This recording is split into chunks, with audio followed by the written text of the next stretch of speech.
हाँ तो नमस्कार प्रणाम। रोग लगन देखा तनी बीके बीके स्टार शो। घर से भागल बानी, पटना में आके लागल बानी। एक जने का आराम से दुबतानी। हाँ तो ये कहे बाबा ते गलवा दो हमरा ओकरा से मिलाई, बाबा ते गलवा दो हमरा ओकरा से मिलाई। जदि हमर बन जाए मेहरारू तो तोरा के दे में एगो खाड़ा दारू आ दूगो मुर्गा। हमर सपना कर देब साकार, हमर सपना कर देब साकार, तोरो देम तो न्यावा से मिलाई। हमर सपना कर देब साकार, तोरो के देम तो न्यावा से मिलाई। बाबा हम दोनों के काम बन जाई। हाँ तो भूल जाए कि बाबा ते गालवा रहुआ हमार आवाज सुनत हो के तो हमरा के करा दी ओकरा से बियाह। बाबा ते गालवा हमार बात सुनत हो के तो हमरा के करा दी ओकरा से बियाह। हम उ कर लेम बियाह तो रो तो न्यावा से करा देम बियाह। हम दोनों बानी सब उहे, हम दोनों बानी सब उहे, हमनी के कोई नहीं पूछे। मुर्जा बाबा के गालवा हम घर से भागल बानी, पटना में के लागल बानी।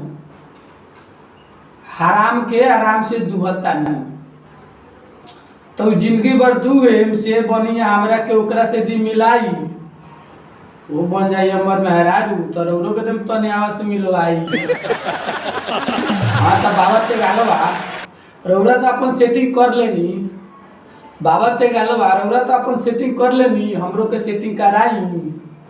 लड़का के काहे कुमार मुआ बतानी एकरो कहीं लौटाई। हमर सपना कर देम साकार, बाबा ते गालवा हमर सपना कर देम तगार, बाबा सकालवा रौरो के देम तो न्यावा से मिलाई। जदि जे हमर बन जाए मेहरारू, जदि जे हमर बन जाए मेहरारू, पहले देम दारू बाद में देम मुर्गा।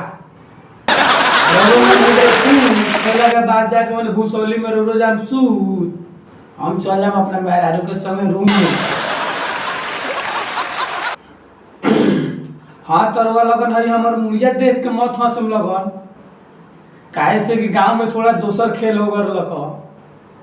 यही से आज भल बानी मुंडी, हमरा के तो रिजेक्ट कइबे कइलक। बाबा ते गालवा रोरे तनका दौड़ दी।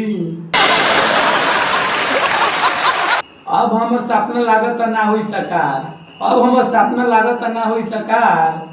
बाबा ते गालवा तनका कुंडली हमरो ला मिला दी। जदि उ बन जाए मेहरारू, जदि उ बन जाए मेहरारू, सबसे पहले रौरा के हम लड्डू, बाद में दे हम दारू, ओकरा बाद मुर्गा। स्टार शो तो जैसे कि ऐसा ही आप लोग के वीडियो देखने के मिलते रहेगा। आप लोग ऐसे ही लाइक और सब्सक्राइब और दबा के शेयर कीजिए, कोई दिक्कत नहीं है, जहाँ मर्जी वहाँ शेयर कीजिए।